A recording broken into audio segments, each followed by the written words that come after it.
Number system में हम लोग अभी तक जो प्रीवियस वीडियो में सॉल्व किए थे क्वेश्चंस, उसके बाद हम इस वीडियो में देखते हैं जोड़ घटाना गुणा भाग पर आधारित क्वेश्चंस। ये भी मोस्ट इम्पोर्टेंट क्वेश्चन है। अभी तक हमने प्रीवियस वीडियो में डिविजिबिलिटी टेस्ट देखा हुआ था, उससे जो क्वेश्चंस आते हैं। अब हम देखते हैं जोड़ना घटाना गुणा भाग पर किस टाइप के क्वेश्चंस आते हैं। ओके, तो जोड़ना नॉर्मली आप सभी जानते हैं कैसे जोड़ते हैं किसी भी नंबर को, प्लस करना, ये तो नॉर्मली सभी को आता है। ओके, ये उसका साइन होता है आपका प्लस। घटाना देखिए माइनस, ये भी नॉर्मली सभी लोग जानते हैं। गुणा, तो गुणा का साइन होता है आपका, मीन्स आपको दूनिया पढ़ना होता है। और भाग, ठीक है ना, तो भाग का निशान ये होता है आपका। तो ये सब संक्रियाएं होती हैं। अब भाग में देखिए नॉर्मली हम क्या करते हैं, एक कॉम्पिटेटिव एग्जाम में क्वेश्चन किस टाइप से आते हैं उस टाइप से आप देखिए। अब ये कोई बताने की चीज़ होती है कि यदि हमको जोड़ना है 23 में, प्लस करना है 12 को, तो कैसे प्लस करेंगे। अब ये कोई बताने की चीज़ नहीं है कॉम्पिटिशन एग्जाम में। लेकिन क्वेश्चन क्या ऐसे आएंगे, बिल्कुल नहीं आएंगे। क्वेश्चन किस टाइप से आएंगे, जोड़ना घटाना पर आधारित, वो हम देखते हैं। घटाना में भी ऐसे नहीं आएंगे क्वेश्चन। कभी कभी क्या आ जाता है आपका, पहले हम भाग पर आधारित एक सूत्र होता है उसकी बात कर लेते हैं। आप लोगों ने पढ़ा होगा कि जो भाजक होता है, भागफल होता है, शेषफल और भाज्य। तो नॉर्मली एक स्ट्रक्चर होता है कि भाज्य, जिसमें कि आपको भाग लगाना है वो, और यहाँ होता है भाजक जिससे हम भाग लगाते हैं, और यहाँ जो लिखते हैं वो होता है भागफल, भाग लगाने पर जो आपको फल मिलेगा भागफल। और नीचे यदि पूरी पूरी भाग नहीं लगा तो उसको हम बोलते हैं शेषफल। नॉर्मली ये होता है आपका। तो इससे एक सूत्र बन जाता है कि आपका जो भाज्य होगा, भाज्य मतलब जिसमें हमको भाग लगाना है, ये होता है भाजक और भागफल का गुणा, भाजक गुणित भागफल धन शेषफल। तो ये सूत्र से देख लेना, बहुत सारे क्वेश्चन हल हो जाते हैं। ठीक है ना, क्लियर। मीन्स जो आपका डिवाइडेंट होता है, dividend is equal to divisor plus quotient, sorry into quotient plus remainder. तो इंग्लिश में यदि हम इसकी बात करें तो ये हो जाता है D is equal to D I into Q plus R. Clear. अब जोड़ घटाने पर कैसे क्वेश्चन बन जाते हैं वो हम अभी आगे करेंगे।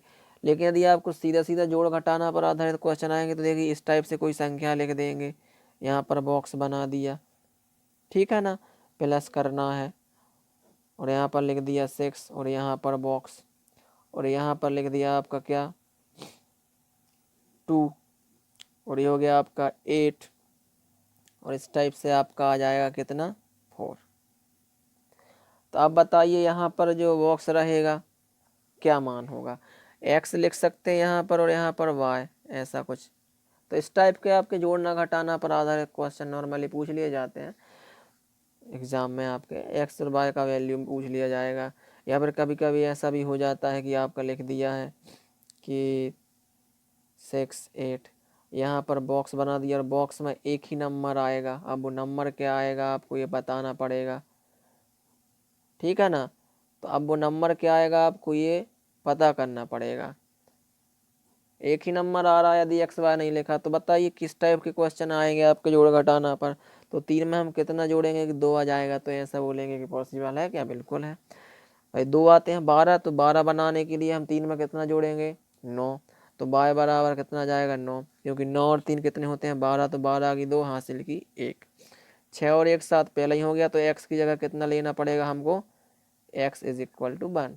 देखो एक ये हो गया, एक हो गया 2, 6 और 2 8, तो x का मान हो गया 1, और ठीक है ना, ये कितना हो गया आपका, क्योंकि अंक लेंगे तो यहाँ पर मैंने बनाया हुआ है, तो ये 3 और 1, सॉरी 2 और 1 कितना रहेगा आपका 3 ही रहेगा। 4 लिख दिया क्योंकि मैंने करंट में ही बनाया क्वेश्चन, पहले डिसाइड नहीं किया था।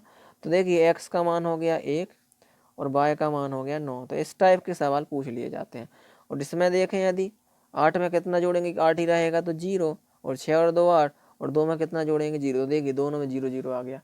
तो इस टाइप के कुछ क्वेश्चंस होते हैं, हम देखते हैं कॉम्पिटिटिव एग्जाम के हिसाब से क्वेश्चंस। चलिए तो क्वेश्चन है, फर्स्ट क्वेश्चन है लगातार पूर्णांकों का योग। अब 9 लगातार पूर्णांकों का योग 54 है।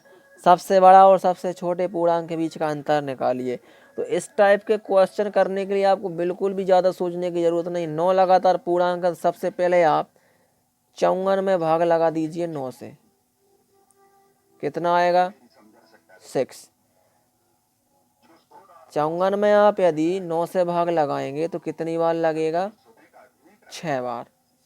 9 6 का 54। तो मतलब ये हो गया 9 है तो बीच वाला तो 6 रहेगा। अब उसके इस साइड भी 4 रहेंगे, कितने रहेंगे 4 पूर्णांक, 1 2 3 और 4 पूर्णांक। इसी प्रकार से 4 पूर्णांक यहाँ रहेंगे। अब वो 4 पूर्णांक क्या रहेंगे, ये आपको बताइए। पूर्णांक मतलब एक के बाद एक आने वाली संख्याएं, क्योंकि लगातार लिखा है। तो बताइए ये जो ट्रिक है, मैं उस टाइप से नहीं बता रहा कि माना पहला पूर्णांक x है, दूसरा पूर्णांक y है, इस x धन 1 है, इस टाइप से नहीं। आप सीधा भाग लगाइए। 9 6 का 54, तो बीच वाला हो गया 6। अब उसमें से एक कम कर दीजिए तो 5, उसमें से एक कम कर दीजिए 4, उसमें से एक कम कर दीजिए 3, और इसमें से एक कम कर दीजिए 2। अब इस साइड करेंगे तो बढ़ेगा, 6 और 1 7, 7 और 1 8, 8 और 1 9, 9 और 1 10। तो 4 और 4 8 और 1 9। तो ये आपके पूर्णांक हो जाएंगे। इनको आप जोड़ोगे तो 54 नहीं होगा। देखिए 10 19 20 27 34 40 45 49 50 50, और ये कितना हो गया 52, 52 और 2 54। तो ये आपके पूर्णांक निकल आए। अब आपसे पूछा क्या है, सबसे बड़ा और सबसे छोटे पूर्णांक के बीच का अंतर। तो बताइए 10 और 2 के बीच कितने का अंतर है। तो अंतर पूछा है ना आपसे, तो 10 में से 2 घटा देना तो उत्तर आ जाएगा आपका 8। सही आंसर हो गया। बताइए कितना इजी ट्रिक है आपकी। अब उस टाइप से करेंगे कि पहला पूर्णांक x, दूसरा x धन 1, तो बहुत टाइम लगेगा। अगला क्वेश्चन देखते हैं। 5 लगातार पूर्णांकों का योग 25 है। तो सीधी सीधी बात है, 25 में भाग लगा देना 5 से, तो यहाँ जो निकल कर आएगा 5 पंजे 25। Clear, okay. मतलब बीच वाला हो गया 5। अब 2 यहाँ बचेंगे, 2 यहाँ बचेंगे, तो यहाँ क्या बचेगा 4 और 3। यहाँ क्या बचेगा 6 और 7, क्योंकि लगातार है। सबसे बड़ा तो ये हो गया, और सबसे छोटे पूर्णांक का योग, तो 7 धन 3 बराबर 10 आपका उत्तर हो गया। बताइए कितना सरल आपका क्वेश्चन था। तो बताइए ट्रिक कैसी लग रही है आपको। अगला क्वेश्चन है 7 क्रमागत विषम पूर्णांक संख्याओं का योगफल। अब देखिए 7 क्रमागत तो है लेकिन विषम है। संख्याओं का योगफल 133 है। तो करना आपको वही है, भाग तो लगाना ही है 7 से। चलिए लगाते हैं 7 से, पूरी बार लगता है कि नहीं चेक करते हैं। 7 एकम 7, कितने बचेंगे 6, हो गया 63। 7 नाम 63। मतलब देखिए बीच वाला जो पूर्णांक है आपका 19 है, विषम भी है। अब क्योंकि वो क्रमागत है और विषम है, तो विषम और सम जब भी आता है उसमें 2 2 का गैप होता है। तो देखिए 3 इधर होंगे कि नहीं, क्योंकि 7 है, और 3 इधर होंगे कि नहीं होंगे। चलिए 2 2 आप इसमें कम कर दीजिए, 2 कम करेंगे तो 17 15 और 13। 2 यहाँ जोड़ेंगे तो 21 23 25। तो ये आपके पूर्णांक निकल कर आ जाते हैं। अब इसमें से आपसे पूछा तो न्यूनतम विषम पूर्णांक संख्या होगी, आपका उत्तर क्या हो गया 13। 13 आपका उत्तर हो जाएगा। बताइए कितना सरल क्वेश्चन था। कुछ को आप करना पड़ रहा है क्या, बिल्कुल नहीं। क्वेश्चन है आपका क्वेश्चन नंबर 4। 4 अंकों की बड़ी संख्या और 5 अंकों की सबसे छोटी संख्या के योगफल और अंतर का अंतर कितना होगा। तो हम जानते हैं कि 4 अंकों की सबसे बड़ी संख्या और 5 अंकों की सबसे छोटी संख्या, तो देखिए सबसे छोटी संख्या 5 अंक की है, तो हम 5 अंक वाली पहले लिख लेते हैं। 5 अंक की सबसे छोटी क्या हो जाएगी, 1 के बाद 4 जीरो, ये 5 अंक की सबसे छोटी। और क्या करना है, और 4 अंकों की सबसे बड़ी, 4 अंकों की सबसे, ये हो गई 5 अंकों की, 5 अंकों की छोटी संख्या है ना, और 4 अंकों की बड़ी, बड़ी संख्या हो जाएगी आपकी 4 बार 9। जब भी बड़ी आती है तो 9 ही लिखा जाता है, और छोटी आती तो 1 के बाद उससे 1 कम जीरो लगा दिए जाते हैं। अब इनका योग निकालिए, तो देखिए योग, तो योग करेंगे सीधा हो जाएगा आपका, ये 5 अंक वाली पहले लिख लेना और 4 अंक वाली नीचे, तो 9 9 9 9 1, ये तो योग हो गया। अंतर, चलिए अंतर देख लेते हैं, इसमें से आप घटा देना, घटाएंगे तो अंतर कितना आएगा, 1 आएगा। कितना आएगा, 1 आता है हमेशा, अंतर याद रखना। शून्य में से 9 घटाए तो शून्य का 10, 10 से 9 घटाए तो 1 हासिल की 1, शून्य के 10, 10 में से 10 घटाए 0, फिर हासिल की 1, फिर 0, फिर 0, फिर कुछ नहीं, तो आपका अंतर आता है 1। तो योगफल और अंतर आपने निकाल लिया।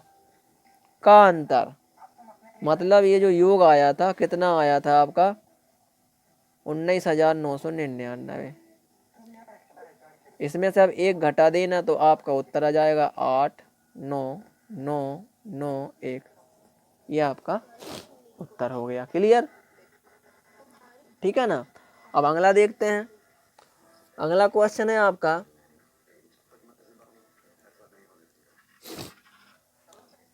25 टॉफियों को 7 बच्चों में बराबर बराबर बांटा जाना है, तो कितनी टॉफियां बच जाएंगी और कितने बच्चों को बट जाएंगी, ये आपको बताना है।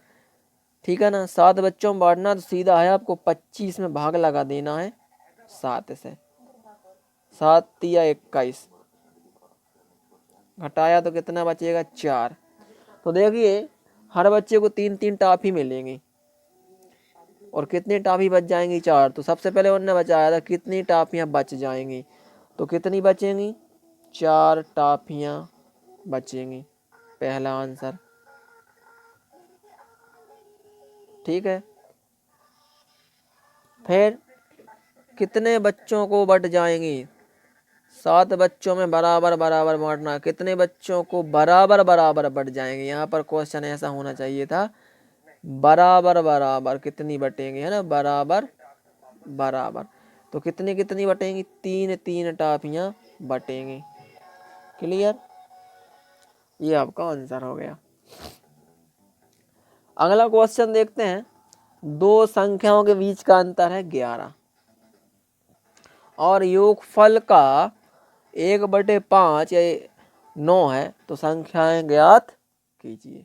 तो हम देखते हैं, सबसे पहले उनका अंतर, मान लो एक संख्या a है और दूसरी b है, तो इनका अंतर कितना है 11। ये पहला हो गया आपका इक्वेशन। तथा बोल रहे हैं कि इनके जो योगफल है, मतलब a धन b, योगफल का 1/5 गुना कितना है 9। तो यहाँ से हम निकाल लेंगे a धन b बराबर 1/5 का हो जाएगा 5/9, सॉरी 5/1, तो 9 पाना 45, मतलब योगफल a धन b आ जाएगा 9 पाना 45 आ गया। क्लियर, तो a धन b मिल गया आपको 45, ठीक है ना, और a ऋण b मिल गया आपको 11। इसको आप हल कर देना, a ऋण b बराबर 11 और a धन b बराबर 45। इनको आप जोड़ देंगे तो b से भी कट जाएगा, यहाँ आएगा 2a बराबर 45 और 11 कितना हो जाएगा आपका 56, 5 और 1 6, 4 और 1 5, तो a बराबर 56/2। तो यहाँ से a का मान निकल कर आएगा कितना, 2 दूनी 4 और 2 अट्ठे 16, तो एक संख्या तो हो जाएगी आपकी 28। दूसरी संख्या आप कहीं भी मान रख दीजिए, यहाँ रख देंगे a का मान, तो b बराबर निकल कर आएगा 45 ऋण a, मतलब b बराबर 45 ऋण 28। तो आपका उत्तर निकल कर कितना आ जाएगा, जो b निकल कर आएगा 17, मतलब b का मान 17 हो जाएगा। ये आपकी दो संख्याएं निकल आएंगी। तो उत्तर हो जाएगा आपका जो आंसर आएगा 28 और 17। क्लियर? ओके। और इस टाइप के क्वेश्चन को आपको इतना करने की बिल्कुल आवश्यकता नहीं है। क्यों नहीं है? देखिए ऐसे 4 ऑप्शन मिलेंगे आपको, ए बी सी डी। तो आपको तो ये देखना है कि ऑप्शन से कौन सी कंडीशन फॉलो हो रही है, कि उनका अंतर कितना। जैसे यहाँ पर आ जाएगा, एक हो गई 20 और दूसरी हो जाएगी आपकी कितनी, क्योंकि आपको 45 बनाना है 25। अब इनका अंतर क्या 11 है? बिल्कुल नहीं। तो ये ऑप्शन आपका रॉन्ग हो गया। दूसरा ऑप्शन ऐसा मिल जाएगा 25 और 20, तो इसका भी अंतर नहीं है। तीसरा ऑप्शन इस टाइप से मिल जाएगा 40 और 5, तो इनका अंतर भी 11 नहीं है। तो आपको करने की आवश्यकता नहीं, आप तो सीधा अंतर देखिए और योग देखिए। क्लियर? ओके। अगला क्वेश्चन देखते हैं। क्वेश्चन नंबर 7 है कि दो संख्याओं का योगफल 24 है और अंतर 18 है। मतलब देखिए ए धन बी 24 और अंतर मतलब ए ऋण बी बराबर 18। अब इसको जब अपन जोड़ेंगे तो बी से बी कट जाएगा, तो 2a बराबर 24 और 18 कितना हो जाएगा? 8 और 4 12 की 2, हासिल की 1, 2 और 1 3 और 1 4, 42। तो a बराबर 42 के आधे कर देंगे 21, आपकी पहली संख्या हो जाएगी। तो b का मान कहीं भी निकाल लेंगे तो a धन b बराबर 24, तो b बराबर 24 ऋण a, तो b का मान निकल आएगा 24 ऋण 21, तो b का मान आ जाएगा आपका 3। तो इस टाइप से आप कर भी सकते हैं, नहीं तो आपका ऑप्शन सबसे बेटर ऑप्शन है। ठीक है ना? ऑप्शन से भी कर लेना आप, जो कंडीशन फॉलो कर ले। अगला क्वेश्चन देखते हैं। इसका आंसर क्या निकल आया? 21 और 3। आपका 8 नंबर, किसी भिन्न का हर उसके अंश से 8 अधिक है। यदि अंश को 6 बढ़ाया जाता है और हर को 2 कम कर दिया जाता है तो जो आपका भिन्न रहेगा 2 प्राप्त होता है, तो भिन्न होगा। तो देखिए नॉर्मली हम जानते हैं कि जो भिन्न का रूप होता है ए बटे बी होता है, लेकिन आपको यहाँ पर ए बटे बी नहीं लेना, ये तो अंश बटे हर होता है। आपको जो हल करेंगे तो क्या करेंगे आप, कि उसका जो अंश, हर जो है अंश से 8 गुना है, तो आपने अंश ले लिया ए, तो हर हो जाएगा उसके अंश से 8 अधिक। ये क्लियर हुई बात? आप प्रश्न के अनुसार बोल रहे हैं, क्या बोल रहे हैं कि अंश को 6 बढ़ाया जाता है, लो 6 धन कर दिया, और हर को 2 कम कर दिया जाता है, 2 कम कर दिया, तो ऐसा करने पर 2 प्राप्त होता है। इसको हम लिख सकते हैं 2/1। ठीक है ना? चलिए इसको सॉल्व करते हैं। ए धन 6 बटे ए, 8 में से 2 घटा तो 6 बराबर 2/1। तेरे गुणा कर देंगे, 1 का गुणा करेंगे तो ए धन 6 रहेगा, और ये इधर आएगा 2 गुणित ए धन 6। तो देखिए ए धन 6 बराबर 2 का ये में किया तो 2 धन 6 दूनी 12। तो इस ए को यहाँ ले जाएंगे और 12 को यहाँ लेके आ जाएंगे। ठीक है ना? तो क्या हो जाएगा आपका 2a ऋण ए बराबर 6 ऋण 12, तो ए बराबर निकल कर आ जाएगा आपका ऋण 6। क्लियर? क्योंकि 12 बड़े हो जाएंगे इसलिए ऋण का निशान रहेगा। ए मिल गया तो भिन्न क्या रहेगी? चलिए भिन्न देखते हैं। भिन्न थी आपकी ए बटे ए धन 8, यही थी आपकी भिन्न। ए का मान कितना आ गया? ऋण 6 बटे ऋण 6 धन 8, तो ऋण 6 बटे 2, तो आपकी भिन्न रहेगी 2 एकम 2 और 2 तिया 6, ऋण 3/1। ये आपकी भिन्न हो जाएगी, मतलब नेगेटिव आंसर रहेगा आपका। आया समझ में? ओके। अगला क्वेश्चन देखते हैं। क्वेश्चन है आपका, किसी संख्या का 4/5वां भाग 64 है, तो उस संख्या का 1/2वां भाग क्या होगा? चलिए इसको हल करते हैं। संख्या मान ली हमने ए, इसका 4/5वां भाग कितना है? 64। तो यहाँ से हम निकाल लेते हैं पहले ए का मान। कैसे निकालेंगे? ए बराबर 64, इसका पक्षांतर करेंगे 5 ऊपर आ जाएगा और 4 नीचे, 4 एकम 4, ये कितनी बार कटेगा? 4 एकम 4 बच्चे 2, 4 चिंग 24, 16 चौके 64 होते हैं क्योंकि। तो यहाँ से आपका जो मान निकल कर आएगा कि ए बराबर 16 पंजे 80, संख्या हो गई आपकी 80। उसका 1/2 भाग, तो 1/2 80 का 1/2 कितना होता है 40। आपका आंसर आ गया। क्लियर? बताइए कोई प्रॉब्लम है? नहीं है। अगला क्वेश्चन देखते हैं। क्वेश्चन नंबर आपका 10 है। एक भाग के प्रश्न में, बहुत इंपॉर्टेंट क्वेश्चन है, 100% यहाँ से पूछ लिए जाते हैं। एक भाग के प्रश्न में एक विद्यार्थी 36 के बदले 63 से भाग के रूप में लेता है। उससे बोला था कि 36 से भाग करना बेटा, लेकिन उसने कर दिया 63 से। तो उत्तर 24, उसका उत्तर जो था 24 था। सही उत्तर बताइए। बहुत ही इंपॉर्टेंट क्वेश्चन है, 100% ये क्वेश्चन पूछे जाते हैं। तो हमने यहाँ पर एक सूत्र पढ़ा था, भाजक गुणे वो वाला मैंने बताया था। देखिए 63 से भाग तो दे दिया और उत्तर आया 24, मतलब 24 बार भाग लगा। तो पहले आप ये संख्या निकाल लीजिए कि जिस संख्या में उसने भाग लगाया है। तो 63 गुणे 24 करेंगे, वो संख्या प्राप्त हो जाएगी। 63 और 24 का जब गुणा करते हैं तो संख्या आती है 1512। मतलब संख्या तो आपको पता चल गई कि संख्या है 1512। अब उससे बोला था कि बेटा 1512 में आप भाग लगाना कितने से 36 से। तो आपको सही उत्तर पता चल जाएगा। 36 से भाग लगाएंगे तो सीधा सीधा, आपको ज़्यादा दिमाग नहीं लगाना, इसका उल्टा कर देना 24 का, तो 42 बार लगेगा भाग। ये भी क्लियर है। आपको उत्तर क्या आ गया 42। चलिए अगला